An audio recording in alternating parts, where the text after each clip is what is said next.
وَلَذِكْرُ اللَّهِ أَكْبَرُ، یہ سب سے بڑی عبادت ہے، یہ سب سے بڑی چیز ہے۔ اللہ رب العزت والجلال نے حکم دیا تھا یا ایھا الذین آمنوا اذکروا اللہ ذکرا کثیرا وسبحوہ بکرۃ واصیلا، کہ ایمان والو اللہ کا کثرت سے ذکر کرو، اللہ کا کثرت سے ذکر کرو، صبح و شام اللہ کی تسبیح بیان کرو، اس لیے کہ جو دل اللہ کے ذکر سے خالی ہے وہ دل تو مردہ ہو چکا ہے۔ اس دل کی مثال ایسے ہی ہے، اس دل میں زندگی نہیں باقی ہے۔ نبی علیہ الصلوۃ والسلام نے مثال دی تھی کہ جو آدمی اللہ کا ذکر کرتا ہے اور جو نہیں ذکر کرتا ہے کمثل الحی والمیت، اس کی مثال تو ایسی ہے جیسے زندہ اور مردہ، کہ آج آدمی اللہ کا ذکر نہ کرے، اللہ کو یاد نہ کرے، عبادتوں میں وہ روح باقی نہ ہو جس وجہ سے عبادت کو فرض کیا گیا تھا، تب ہمیں اپنی عبادتوں پر نظر ثانی کی ضرورت ہے۔ اللہ رب العزت والجلال نے عقل مندوں کی یہ مثال بیان کی تھی کہ عقل مند تو وہ ہے جو اللہ کو یاد کرتے رہتے ہیں۔ ان فی خلق السماوات والارض واختلاف اللیل والنہار لآیات لأولی الالباب، آسمان و زمین کی پیدائش میں، لیل و نہار کی گردش میں، یہ عقل مندوں کے لیے بڑی نشانیاں ہیں۔ عقل مند کون ہے؟ الذین یذکرون اللہ قیاما وقعودا وعلی جنوبہم، عقل مند وہ ہیں جو اللہ کا ذکر کرتے ہیں، کھڑے اٹھے بیٹھے لیٹے ہر حال میں وہ اللہ کا ذکر کرتے ہیں۔ تو اللہ کا ذکر کے لیے ہی ان عبادتوں کو فرض کیا گیا ہے، اور اسی لیے نبی علیہ الصلوۃ والسلام نے یہ کے بارے میں حضرت عائشہ رضی اللہ تعالیٰ عنہ یہ کہتی تھی کہ اللہ کے رسول صلی اللہ علیہ وسلم ہر وقت اللہ کو یاد کرتے تھے، ہر وقت اللہ کو یاد کرتے تھے۔ کان یذکر اللہ علی کل احیانہ، ہر وقت اللہ کے رسول صلی اللہ علیہ وسلم اللہ کا ذکر کیا کرتے تھے۔ تو اللہ کا ذکر خاص طور سے ان ایام تشریق میں اللہ کا ذکر کرنا، یہ ہماری عبادت کا ایک مقصد ہے، ایک بڑا مقصد ہے۔ اور اسی لیے نبی علیہ الصلوۃ والسلام نے صحابہ اکرام سے ذکر کی فضیلت بیان کرتے ہوئے پوچھا تھا کہ الا انبئکم بخیر اعمالکم وازکاها عند ملیککم وارفعها فی درجاتکم وخیر لکم من انفاق الذهب والورق، کہ اے لوگو، اے میرے صحابہ، کیا میں تمہیں ایسا عمل نہ بتلاؤں؟ الا انبئکم بخیر اعمالکم، جو سب سے بہتر عمل ہے، کیا میں وہ عمل نہ تمہیں بتلاؤں؟ وارفعها فی درجاتکم، جو تمہارے درجات کو سب سے زیادہ بلند کرنے والا ہے، وہ عمل نہ بتلاؤں؟ جو تمہارے رب کے نزدیک سب سے زیادہ پاکیزہ عمل ہے، جو اس بات سے بھی زیادہ فضیلت والا ہے کہ تم سونے اور چاندی کو اللہ کے راہ میں خرچ کرو۔ وَخَيْرٌ لَكُم مِّنْ أَن تَلْقَوْا عَدُوَّكُمْ فَتَضْرِبُوا أَعْنَاقَهُمْ وَيَضْرِبُوا أَعْنَاقَكُمْ، وہ عمل اس سے بھی افضل ہے کہ تم میدان کارزار میں تمہاری دشمنوں سے مدبھیڑ ہو، دشمنوں سے مد مقابل ہو، تم ان کی گردنوں کو مارو، وہ تمہاری گردنوں کو ماریں۔ یعنی میدان کارزار میں دشمنوں سے لڑنے سے بھی زیادہ جو عمل افضل ہے، کیا میں وہ عمل نہ بتلاؤں؟ صحابہ اکرام نے کہا بلا یا رسول اللہ، اللہ کے رسول ضرور بتلائیے۔ اللہ کے رسول صلی اللہ علیہ وسلم نے صحابہ اکرام سے کہا ذکر اللہ، اللہ کا ذکر، اللہ کا ذکر، اللہ کو یاد کرنا۔ اب سوال یہ کہ اللہ کا ذکر کیسے کیا جائے؟ اللہ کا ذکر بیٹھ کر ہم سبحان اللہ الحمدللہ کا راگ الاپتے رہیں، صرف پڑھتے رہیں، یہ اللہ کا ذکر ہو گیا؟ دیکھیے ذکر تین طرح سے ہوتا ہے، ذکر تین طرح سے ہوتا ہے، اور تین طرح سے لوگ اس کو کرنے والے ہیں۔ ایک تو وہ ہے جو صرف زبان سے ذکر کر رہے ہیں، زبان سے کہتے ہیں اللہ اکبر۔ اللہ اکبر کا معنی کیا ہے؟ وہ معنی کس چیز پر دلالت کر رہا ہے؟ کچھ کسی بات کا انہیں علم نہیں ہے، وہ صرف اپنے زبان سے کہہ رہے ہیں اللہ اکبر، سبحان اللہ، الحمدللہ۔ دوسرا وہ بندہ ہے جو اللہ کا ذکر زبان سے بھی کر رہا ہے اور دل سے بھی کر رہا ہے۔ زبان سے ذکر کر رہا ہے، دل میں اس کا جو معنی ہے اس معنی کو وہ سمجھ رہا ہے، اور اس معنی کا اثر اس کے زندگی پر ہو رہا ہے۔ جب وہ اللہ اکبر کہتا ہے تو وہ اس بات کو سمجھتا ہے کہ اللہ سب سے بڑا ہے، کائنات میں کوئی چیز ایسی نہیں ہے جس کا مالک اللہ نہ ہو، دنیا میں ہماری کوئی ضرورت ایسی ہو جس ضرورت کو پوری کرنے پر ہمارا خالق و مالک قادر نہ ہو۔ جب ہم سبحان اللہ کہتے ہیں تو ہم اس بات کا عقیدہ اور ایمان رکھتے ہوئے یہ کہتے ہیں کہ اللہ ہر چیز سے، ہر عیوب سے، ہر نقائص سے وہ مبرہ و پاک و صاف ہے۔ تو وہ زبان سے بھی کہہ رہا ہے، دل میں اس کا عقیدہ اور ایمان ہے، اور وہ سارے چیزوں کو سمجھ رہے، اور اس کلمے کا اس کے زندگی پر اثر ہے۔ اللہ کی بڑائی کو وہ محسوس کرتا ہے، زندگی میں وہ اللہ کی بڑائی کو مانتا ہے، تسلیم کرتا ہے۔ اور تیسرا وہ بندہ ہے جو صرف دل سے کہتا ہے، زبان سے ادا نہیں کرتا، لیکن دل میں وہ اللہ کو یاد کرتا رہتا ہے، دل میں وہ اللہ کو یاد کرتا رہتا ہے، اور اس کا اثر، وہ اللہ کی اللہ اکبر کا اثر اپنے دل میں محسوس کرتا ہے، سبحان اللہ کے معانی کو اپنے دل میں محسوس کرتا ہے، اور اس کا اثر اس کے زندگی پر ہوتا ہے، لیکن زبان سے نہیں کہتا۔ علامہ ابن القیم رحمہ اللہ نے یہ فرمایا کہ یہ آدمی جو اپنے زبان سے اور دل سے دونوں طرح سے ذکر کرتا ہے، وہ اللہ کے یہاں سب سے افضل ہے، کیونکہ وہ ذکر زبان سے ادا بھی کر رہے، دل میں بھی اس کے معنی و مفہوم کو سمجھ رہے، اور اس کی زبان بھی اللہ کے ذکر سے تر ہے۔ دیکھیے ایک بات اور کہ ذکر عام طور سے جب کہا جاتا ہے ذکر، تو اس کا دو مفہوم ہوتا ہے۔ ایک تو عام عبادات، جو بھی عبادت ہے، صوم و صلاۃ، صدقات و خیرات، حج، جو بھی وہ سب ذکر ہے، اپنے عمومی معنی کے حساب سے سب ذکر ہے۔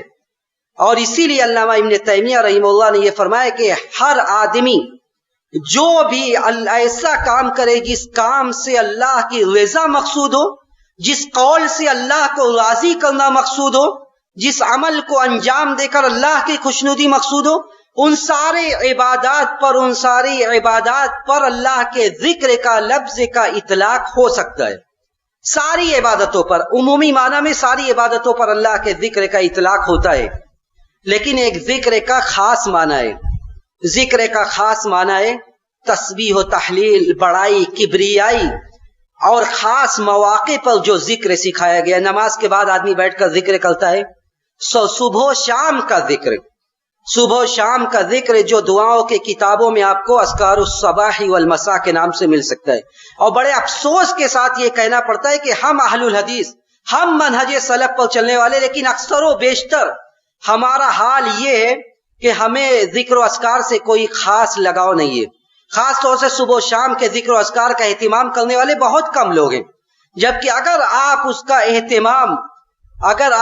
اہتمام کرنے لگیں گے تو آپ خود اپنے زندگی میں ان اذکار کی اہمیت کو محسوس کریں گے۔ تو یہ ذکر اپنے سارے حدود و قیود کے ساتھ، یعنی جو باتیں بتلائی گئی ہے کہ صبح یہ ذکر 3 مرتبہ پڑھنا ہے، سبحان اللہ، بسم اللہ الذی لا یضر مع اسمہ شیء فی الارض ولا فی السماء وهو السمیع العلیم، یہ ذکر صبح شام 3 مرتبہ پڑھنا ہے۔ تو وہ ذکر 3 ہی مرتبہ پڑھنا ہے، ایسا نہیں کہ اس کو 3 کے بجائے 13 مرتبہ پڑھیے، بلکہ اس کو 3 ہی مرتبہ پڑھنا ہے۔ سبحان اللہ وبحمدہ من قال اسمیۃ مرہ فحطت عنہ خطایاہ، جو آدمی 100 مرتبہ سبحان اللہ وبحمدہ کہے اس کی گناہ مٹا دیا جاتا ہے۔ وَإِن كَانَتْ مِثْلَ زَبْدِ الْبَحْرِ، چاہے سمندر کے جھاگ کے برابر ہو۔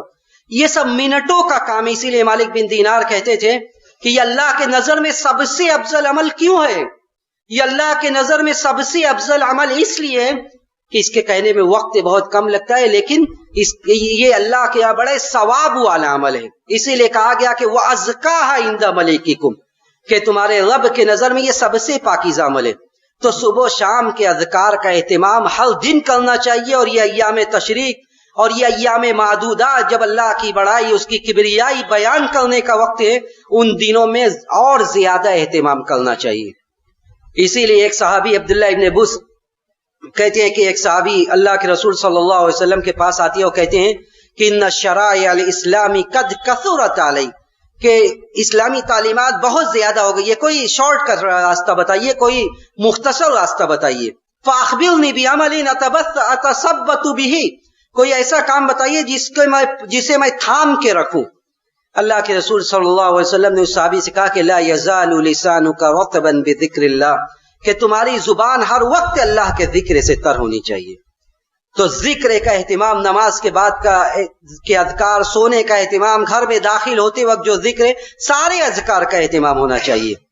اور اسی لیے نبی علیہ الصلوۃ والسلام نے اہتمام، اس کی بڑی فضیلت بتلائی، اس کی ترغیب دی کہ آدمی ذکر کا اہتمام کرے۔ اور اسی لیے اللہ رب العزت والجلال نے فرمایا ایسے وقت جب لوگ کاروبار میں مشغول ہو، تجارت میں مشغول ہو، اس وقت بھی کہا کہ مومن وہ ہیں جو اللہ کا ذکر کرتے۔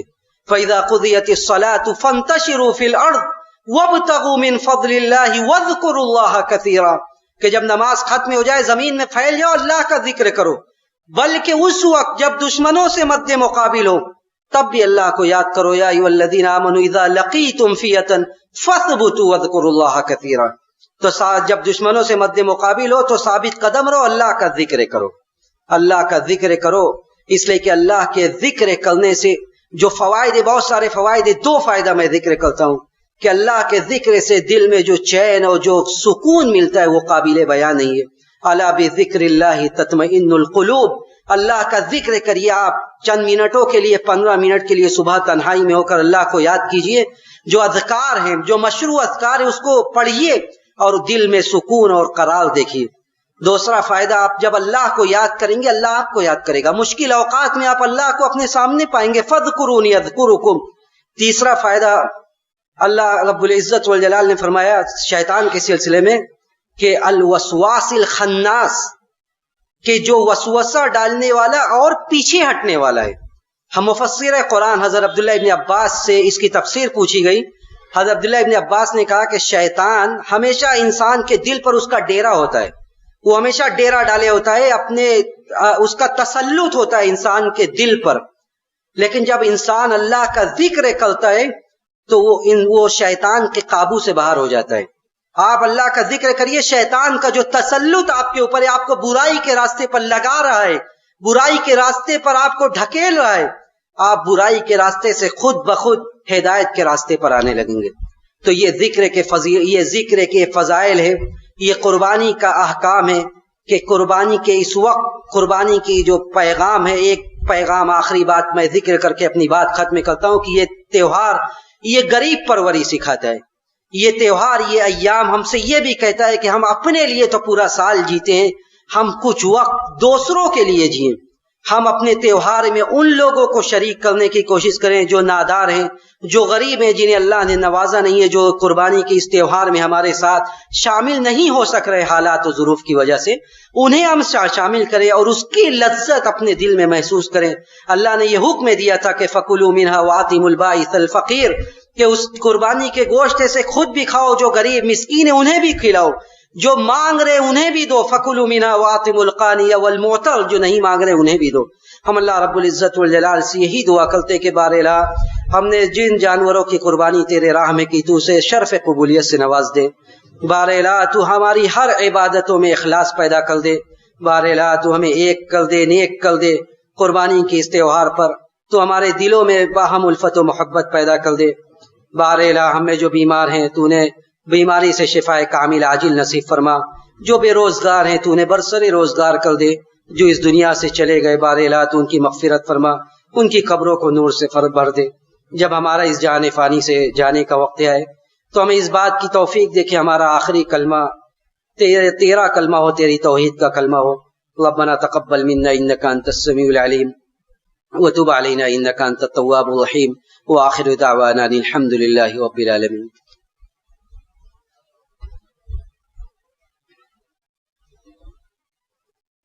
الحمد لله على إحسانه والشكر له على توفيقه وامتنانه وأشهد أن لا إله إلا الله تعظيما لشأنه وأشهد أن محمدا عبد الله ورسوله الداعي إلى رضوانه.